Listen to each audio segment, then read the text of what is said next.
محترم سامعین، نفل نمازوں میں چاشت کی نماز کو بہت ہی اہمیت حاصل ہے۔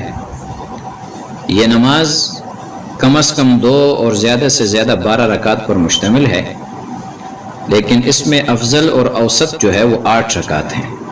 اس نماز کے متعلق حضرت ابو ذر غفاری رضی اللہ تعالی عنہ سے روایت ہے کہ رسول اللہ صلی اللہ علیہ وسلم نے فرمایا کہ انسان کے جسم میں 360 جوڑ ہیں، اس پر ہر جوڑ کا صدقہ لازم ہے۔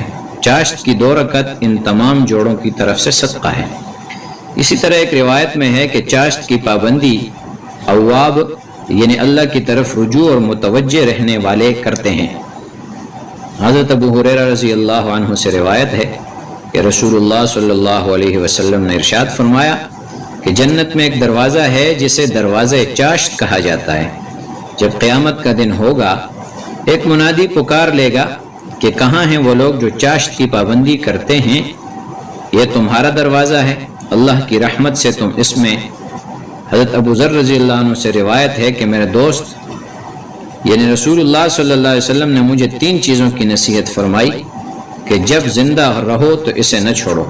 ان میں سے ایک چیز چاشت کی نماز ہے۔ اب چاشت کی نماز کا وقت کون سا ہے؟